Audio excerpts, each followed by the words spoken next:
Welcome back मेरे प्यारे दोस्तों। मेरे YouTube चैनल RAC क्लासेस पर आपका पुनः अभिनंदन है, आपका स्वागत है। और हम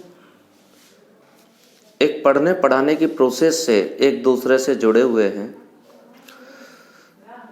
तो मैंने जैसा पिछले वीडियो में आपको बताया था कि अगला टॉपिक हम संज्ञा का शुरू करेंगे हिंदी में। तो हिंदी में ये आज हम आपको संज्ञा पढ़ाने जा रहे हैं। टॉपिक हमारा होगा संज्ञा। टॉपिक पढ़ाने से पहले मैं दो बातें आपसे कुछ आज पढ़ाऊंगा कम, आपसे बातें ज़्यादा करूंगा। वीडियो पर बने रहिए और देखते रहिए।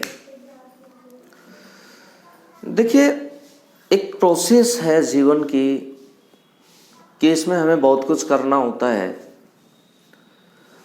और अपने जीवन को सुधारने में हम सभी लगे हुए हैं, आप भी और मैं भी। और उसी जीवन का हम और आप लोग एक हिस्सा हैं और हम उसी जीवन को जी रहे हैं।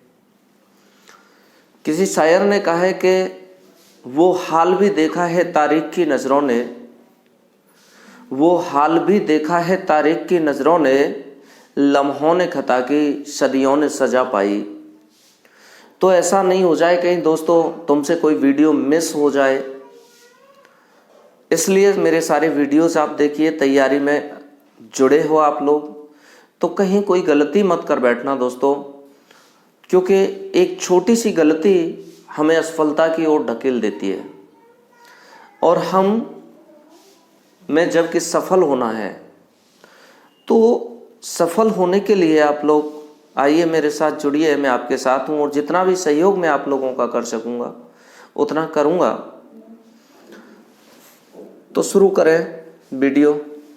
संज्ञा दोस्तों, ये संज्ञा बड़ा प्यारा शब्द है। अगर मैं इस थोड़े से शब्द को खोलता हूँ तो सम प्लस ज्ञ ये से मिलके बना है। ये उपसर्ग है और ये दोस्तों धातु है। और ये जो ज्ञ धातु है इसका मतलब होता है जानना।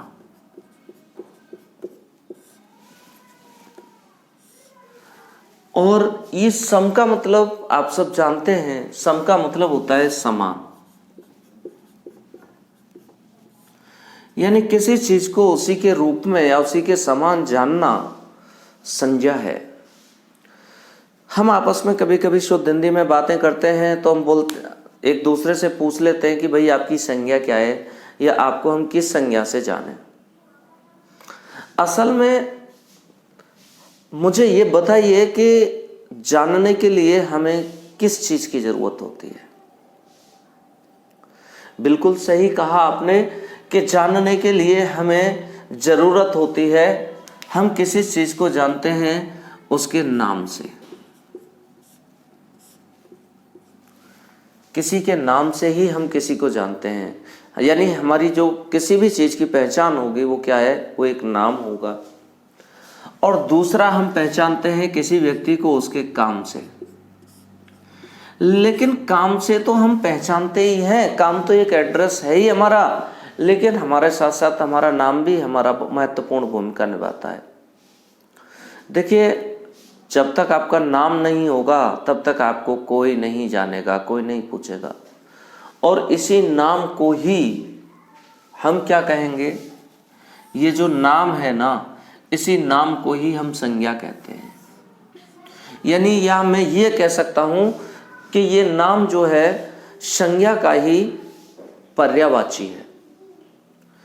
अब नाम किसका? अरे भाई, नाम उसका जो कुछ भी इस दुनिया में है, जिसे हम जानते हैं। अच्छा, मुझे एक प्रश्न का जवाब आप दीजिएगा, क्या दुनिया में ऐसी कोई वस्तु है जिसका कोई नाम ना हो और हम उसे जानते हो? नहीं है ना, क्योंकि जिसको जानते हैं उसका कोई ना कोई नाम है और वही नाम क्या है, संज्ञा है। यानी कहने का मतलब है कि अगर मैं संज्ञा की बात करूंगा तो संज्ञा क्या है? संज्ञा इस दुनिया में जो कुछ भी वस्तु को जिस नाम से जानते हैं उसे कहेंगे।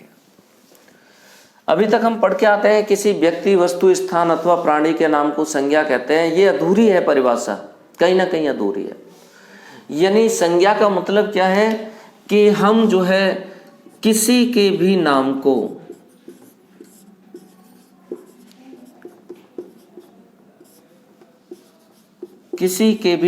को संज्ञा कहते हैं। अगर मैं इंग्लिश में कहूं तो name of everything is noun. यानी किसी का भी नाम हो वो संज्ञा होता है।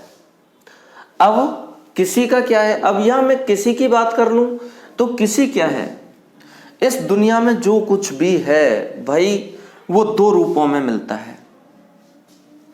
वो दो रूप कौन कौन से हैं भाई? वो दो रूप हैं। यानी अगर मैं एवरीथिंग की बात करूं तो ये एवरीथिंग यानी जो कुछ भी है वो हम दो रूपों में देखते हैं। एक तो भाई हम मूर्त रूप में किसी चीज को देखते हैं और दूसरे हम अमूर्त रूप में देखते हैं। चलिए ये शब्द समझिए, मूर्त और अमूर्त क्या है। देखिए भाई, मूर्त वो है जिसका हम अपनी ज्ञानेंद्रियों से अनुभव कर सकते हैं। 5 ज्ञानेंद्रियां हैं हमारे। कौन कौन से, जरा मुझे बताइए जी। आंख, कान, नाक, जिह्वा और त्वचा। 5 हुई ना? आंख, नाक, कान, जिह्वा और त्वचा। ठीक है साहब। इनमें से अगर हम किसी से भी अनुभव करते हैं किसी चीज का तो वो मूर्त कहलाएगी और उसका जो नाम होगा उसको हम मूर्त संज्ञा बोलेंगे।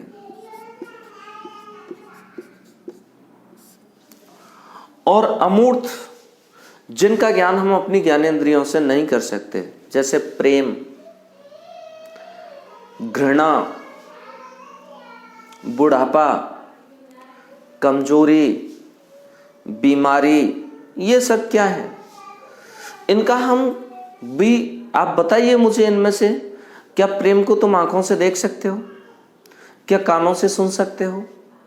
या जीभ से चख सकते हो? या हाथ से छू सकते हो? नहीं, उसे दिल से, यहां से महसूस किया जाता है। तो जिन चीजों को हम केवल फील करते हैं, महसूस करते हैं, उनको हम अमूर्त संज्ञाओं के अंतर्गत रखेंगे। बड़ा प्यारा सा ये क्लासिफिकेशन निकल के आता है दोस्तों। अगर मैं संज्ञाओं के वर्गीकरण की बात करूं तो संज्ञाओं को हम 2 भागों में वर्गीकृत कर सकते हैं, यानी मूर्त संज्ञाएं और अमूर्त संज्ञाएं। ठीक है साहब। तो जनाब, हम किसी के भी नाम को पढ़ रहे हैं, मूर्त संज्ञाएं पढ़ रहे हैं, अमूर्त संज्ञाएं पढ़ रहे हैं। अब यहां हम बात कर लें मूर्त और अमूर्त की, तो इनको हम जो है एक की गणना कर सकते हैं और एक की गणना नहीं कर सकते हैं। देखो, कुछ चीजें ऐसी हैं जिनको गिन सकते हैं, कुछ चीजें ऐसी हैं जिन्हें हम गिन नहीं सकते। और जो अमूर्त संज्ञाएं होती हैं इनको तो हम कभी नहीं गिन सकते, न तोल सकते हैं, न गिन सकते हैं। तो यहां अब मैं संज्ञा के प्रातिपदिक भेद की बात करूं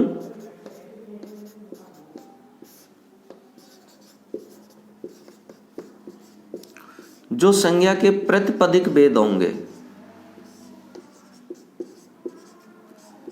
ये संज्ञा के प्रातिपदिक भेद जो होते हैं वो 3 होते हैं। 3 भेद हमेशा याद रखिएगा मित्रों, प्रश्न पूछ लिया जाता है एग्जाम में कि संज्ञा के प्रातिपदिक भेद कितने हैं। सामान्य भेद 5 हैं, प्रातिपदिक भेद 3 है।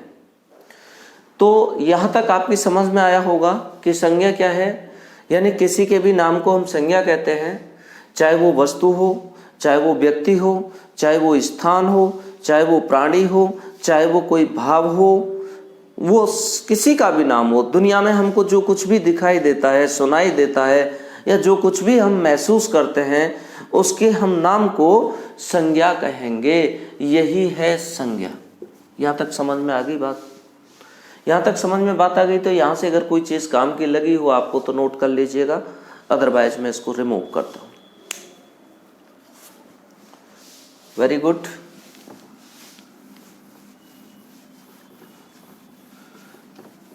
तो यहाँ थोड़े से आज में इसमें थोड़ा लंबा लेक्चर हो सकता है, वीडियो पर अंत तक बने रहिएगा।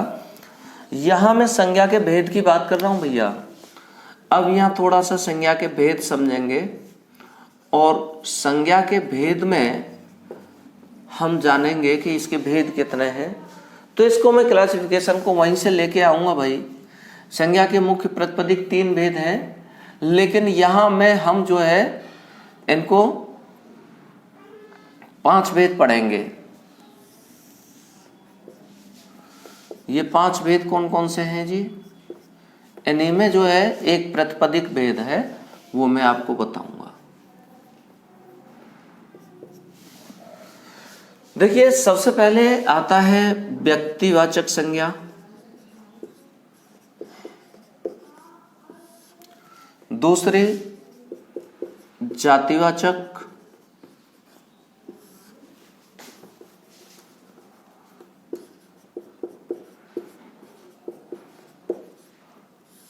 और तीसरी समूहवाचक,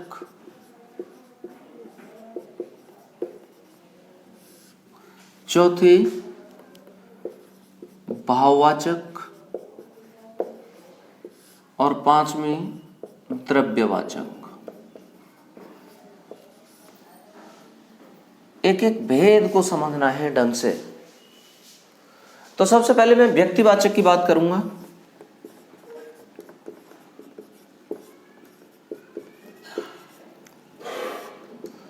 देखिए, जो व्यक्तिवाचक प्रतिपदिक भेद में व्यक्तिवाचक, जातिवाचक और भाववाचक 3 है। अगर मैं प्रतिपदिक भेद की बात कर लूं, यहां लिख देता हूं प्रतिपदिक भेद, इसमें 3 है, व्यक्तिवाचक, जातिवाचक और भाववाचक।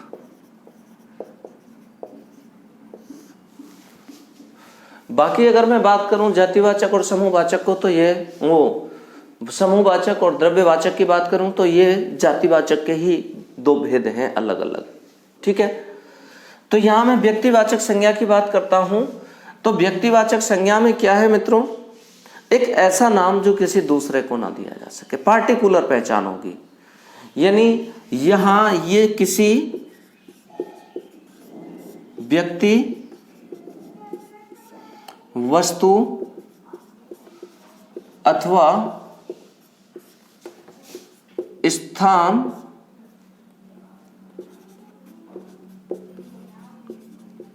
के नाम विशेष,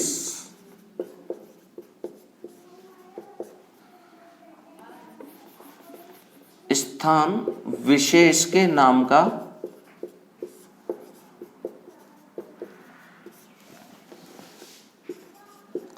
बोध कराती है।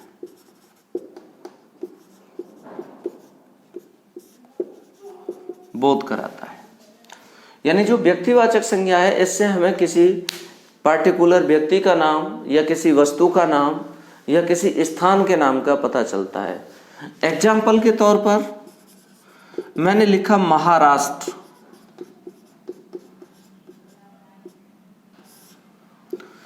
तो भाई ये महाराष्ट्र का नाम सामने आते ही हमें एक प्यारी सी माया नगरी का नाम याद आता है, मुंबई का। मैंने लिखा उत्तर प्रदेश।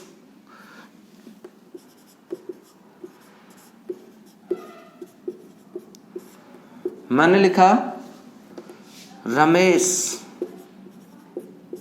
मैंने लिखा रामायण। मैंने लिखा गीता।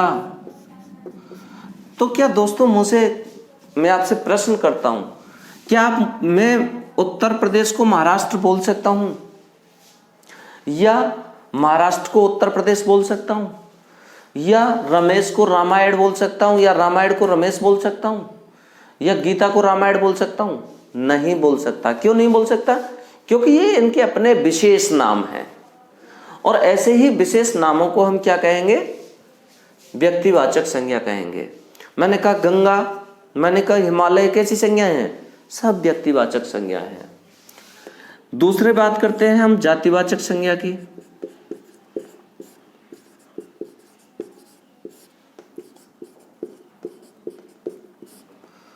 अब यहां देखना जरा, महाराष्ट्र और उत्तर प्रदेश राज्य, महाराष्ट्र को भी राज्य कह सकता हूं, उत्तर प्रदेश को राज्य कह सकता हूं, रमेश को व्यक्ति कह सकता हूं, महेश को व्यक्ति कह सकता हूं। यानी एक ऐसा नाम जो सबको दिया जा सके, एक कॉमन नेम हो, उसको हम जातिवाचक संज्ञा कहेंगे। यानी जिस नाम से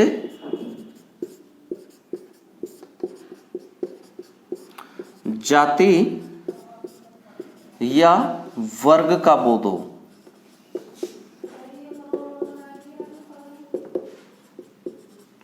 वो क्या होगा? आपका जातिवाचक संज्ञा होगा। मैंने कहा व्यक्ति, मैंने कहा पशु, मैंने कहा राज्य, मैंने कहा पुस्तक, मैंने कहा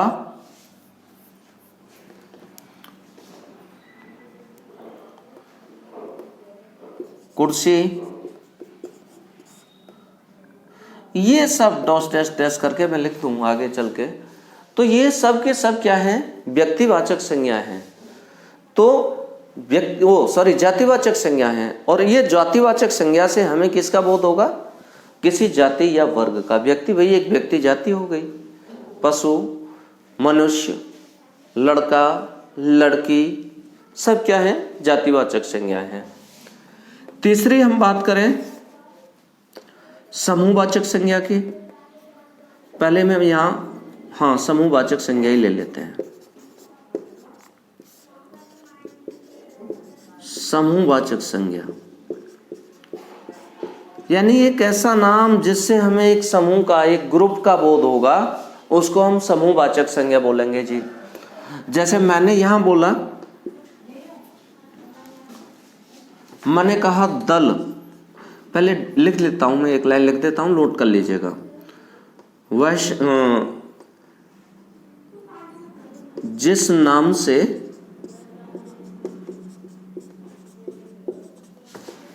किसी समूह का बोध हो, किसी समूह का बोध हो। उदाहरण के तौर पे दल। अब एक बात बताइए, दल हम किसी एक व्यक्ति को तो नहीं कह सकते ना। दल कहेंगे तो व्यक्तियों के समूह को ही कहेंगे। मैंने कहा झुंड, मैंने कहा कारवां। तो ये सब क्या है? ये समूहवाचक संज्ञा है। कमेटी, सब समूहवाचक संज्ञा हो जाएंगे। चौथा आता है आपका द्रव्यवाचक संज्ञा।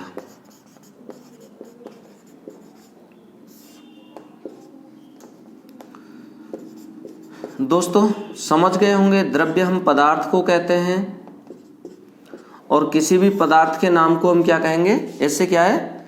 जिस नाम से किसी पदार्थ का बोध हो, जिस नाम से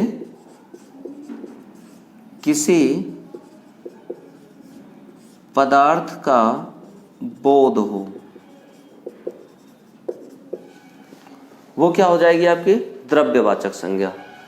उदाहरण के तौर पर हम लिख देते हैं लोहा, चांदी, तेल, जस्ता, दूध,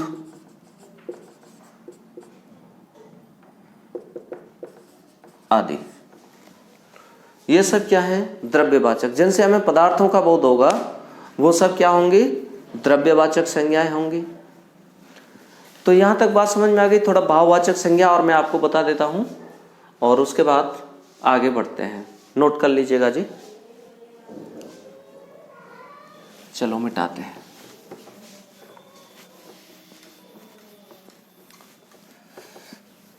थोड़ा सा आप लोगों को लग रहा होगा कि आज मैं स्लो हूं, तबीयत थोड़ा ठीक नहीं है, लेकिन आपके साथ हूं, जुड़ा हूं।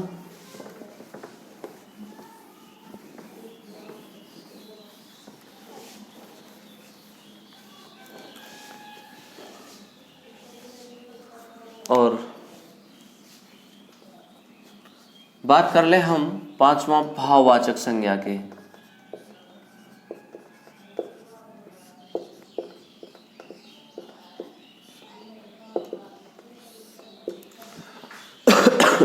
भाववाचक संज्ञा यानी इससे हमें किसी भाव का बोध होगा।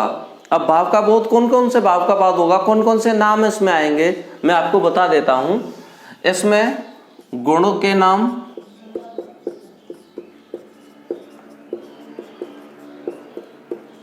जैसे उदाहरण भलाई, बुराई, तीखापन,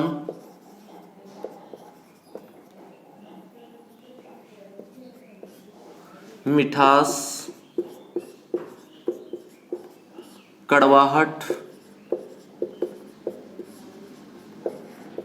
आदि। ये गुणों के नाम होंगे। दोषों के नाम,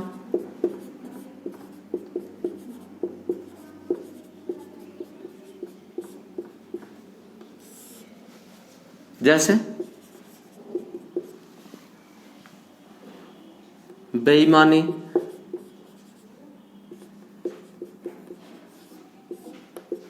दुष्टता, निर्दयता,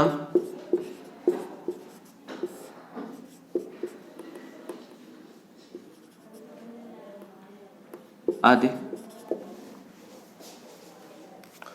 अवस्थाओं के नाम,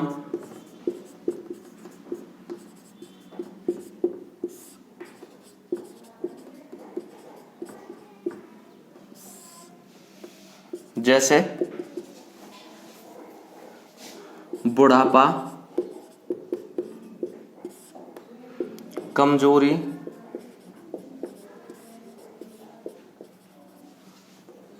युवावस्था,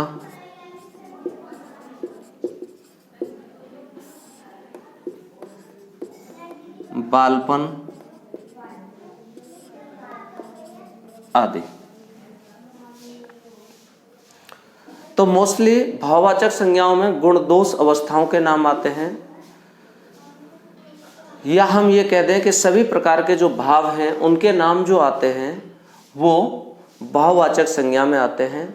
संज्ञा की अभी कहानी खत्म नहीं हुई है, हमारी अधूरी कहानी अगले वीडियो में पूरी होगी। हो सकता है इसके 2 वीडियो और बने। अभी संज्ञा में आपको जो नेक्स्ट वीडियो में हम पढ़ाएंगे वो संज्ञा की 3 मुख्य चीजें हम पढ़ाएंगे आपको। लिंग, वचन और कारक। जब ये 3 चीज हम पढ़ लेंगे तब हमारा यह संज्ञा का टॉपिक कंप्लीट होगा। तो अगले वीडियो में फिर अगला टॉपिक आपके सामने होगा। बने रहिए, देखते रहिए RAC क्लासेस। फिर मिलते हैं आपको। Bye bye.